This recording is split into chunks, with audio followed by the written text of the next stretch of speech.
Hi, and welcome back to Focal Point AFR Talk. I'm Brian Fisher, congenial, convivial, and amiable host, the home of muscular Christianity on Conservative Talk Radio. Number to call if you want to join our conversation is 888-589-8840. And speaking of food, I probably ought to kind of clear up a misconception. Jeff, my producer, telling me over the break that people have all kinds of sort of horrible images of what the space around my chair looks like in our family room, and I can assure you that it is neat and clean and tidy. In fact, basically my one household chore, Debbie will tell you, is to vacuum every week. So I vacuum faithfully every week right around my chair. Now, it doesn't mean I don't find some surprises there occasionally. But, Jeff, you also were suggesting that maybe this whole business about the 5-second rule may explain, I was saying, look, I got no idea how a mind gets boggled, and you might have an explanation. From leaving your candy on the floor for more than 3 seconds. Well, there you go. Yeah. So Jeff says that Pretty might much even what explain happens. the mind and the thinking of your humble host. Perhaps I've got a boggled mind from ignoring the 5-second rule. By the way, I've often said that that a biblical approach to diet is very simple. Eat when you're hungry, quit when you're full, eat whatever you want. It's that simple. Eat when you're hungry, quit when you're full, and eat whatever you want. That's it. So if you eat only when you're hungry, then you're not going to be stuffed. If you quit when you're full, you won't be overeating. You won't be stuffing yourself. And you can eat whatever you want. Your body will tell you. The other day, I just had a craving for a banana. Your body will tell you if there's some sort of food, some sort of nutrition that you're missing and that you need. Sometimes you just crave an apple or another piece of fresh fruit or whatever. So your body will tell you. And I had that story about that McDonald's guy. We brought that story to you a month or two ago. It lost like 36 pounds in 1 month eating nothing but McDonald's. He's now dropped a total of 57 pounds, looking lean and mean and trim, eating nothing but items off the menu at McDonald's. Now, here's a story. I won't take time to go into any details, but it's a story about all of the foods that used to be bad for you. My motto for the left when it comes to everything is their motto is very simple. And if you understand this, then you will learn to think clearly about all of these hysterical warnings you hear. The motto of the left is there is something wrong with everything. As long as you understand that's where they're coming from, there is something wrong with everything, then you can start taking everything you hear with a truckload of salt. But now apparently eggs are back on the good list. Remember, eggs were bad for a long time. But the University of Michigan's food pyramid explains that whole eggs offer almost every essential vitamin and mineral needed by human beings except for vitamin C. It offers vitamins A, D, E, and K, as well as lutein or lutein and zeaxanthin. I got no idea what they are, but they lower the risk of age-related macular degeneration and heart disease. So eggs are back on the good list. Chocolate is back on the good list. Cocoa beans boast the same beneficial flavonoids as red wine, green tea, and leafy greens. A 10-year Swedish study found that approximately 1 chocolate bar per week lowered stroke risk by 19%. Nuts are back on the good list. They decrease heart disease and diabetes. Most studies favor tree nuts, such as walnuts, almonds, and pistachios, over peanuts, which are actually legumes like peas, beans, and lentils. But the NIH study puts peanuts on a par with the tree variety. That's because peanuts are packed with the of-the-moment antioxidant resveratrol. Red meat's back on the list. 2010 American Heart Association study on red and processed meat cited by the Mayo Clinic said that red meat is just fine. Potatoes are back on the list. Now, non-carb-fearing nutritionists recommend potatoes as rich sources of potassium, niacin, fiber, and vitamins C and B6. And coffee, last but not least, coffee is back on the good list. Antioxidant and flavored powerhouse that reduces liver disease, diabetes, heart disease, and Parkinson's, according to Harvard's website. It can make you smarter. It can burn fat, improve athletic performance, lower dementia risk. That'll kind of offset the mind-boggling effects of the 5-second food that I have eaten. Lower dementia risk, increase liver health, and extend lifespan. 2013. Harvard study shows that it decreases suicide. So point is, they think there's something wrong with everything, and then the time comes and say, whoops, we were wrong. There's nothing wrong with this. Now there's something wrong with this over here.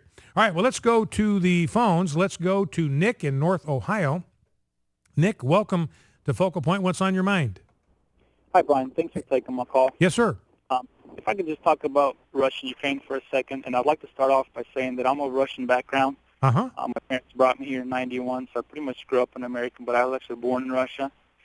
And I married a Ukrainian girl. She's the same way her parents brought her here, but so my in-laws, all Ukrainian, and then my older brother, also same situation, married a Ukrainian girl, so his in-laws are all Ukrainian. So, and in reality, like I have two uncles. They're Russian, but they live in Ukrainian. They married Ukrainian ladies. The two races are really, like, intermixed, you know, and just listen to the news and all the different stories. And in general, we've been watching the situation kind of closely. I'd like to say something that everybody's not really saying. Mm-hmm. And you could have a program that I heard on Saturday, a small clip. I think it's Israel in the news. Yes, And there was the rabbi that was on there speaking. He really said the truth about the real situation on the ground, that there's actually a lot of people that came to power in Ukraine. They're of the Nazi party, and they have the fascist ideology, and they're really suppressing Israel, the Jewish people, the Russian people, and many of the other people. And so any country that right now is kind of supporting Ukraine is actually supporting a very unstable government that's there. And I'm surprised that, you know, people aren't even covering that. Mm. And that same rabbi, I don't know if, like, you know, if you've ever heard it on the news, but on the Russian news and the Ukrainian news, he was actually stabbed not too long ago, and he's in the hospital. He's not in critical condition, but he is has been attacked, I'm guessing, for the statements that he's been making.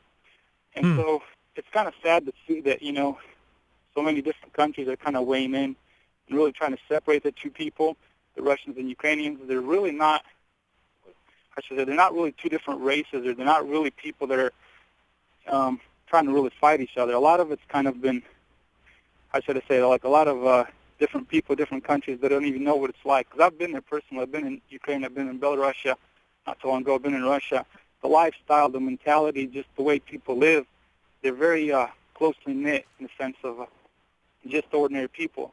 But the government, the people that came to power there right now in Ukraine, is actually a very dangerous, you know, political party. And they're actually really, I should be really close to the Nazis. So the Jewish people, Russian people, and many other minorities are actually in are in a bad position if that government actually stays there. Now, Nick, let me ask you, just for clarification now, this government that you're talking about, is it the government that just came to power, or the government that the people were revolting against, that has the sympathy toward the Nazis and is kind of anti-Semitic?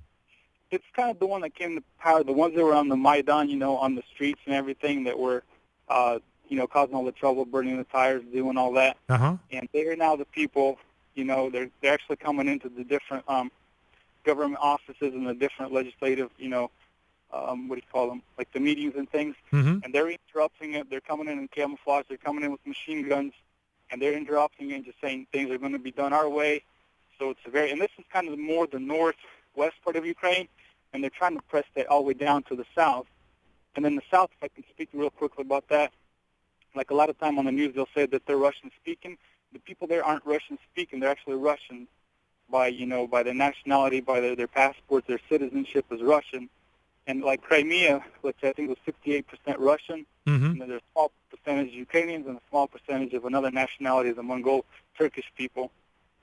So it's just kind of a sad situation that the news, they're really saying one thing, and like I said, a lot of people, I don't know how many reporters, let's say America has there or other countries have there, Yeah. but So what I hear you saying, Nick, is the bottom line is that this new government now that has taken over in Ukraine is not a good government. It has sympathies. This is your understanding. It has sympathies with Nazism. It's very anti-Semitic, and so nations that prop up the new government in Ukraine are supporting that kind of political ideology. Is that the bottom line?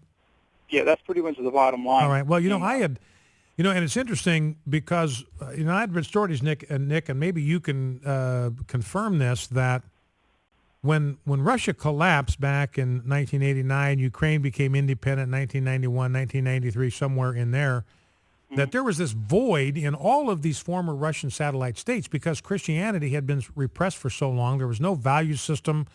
And so it just created this vacuum and basically just kind of sucked mob-type people, mafia-type people. Corruption, bribery, extortion just became rampant. The police in Ukraine, from what I've read before this upheaval, they were corrupt. They would just kind of park at these places where they could stop motorists and kind of fleece them. So they really weren't providing any kind of law enforcement. They were just out to line their own pockets.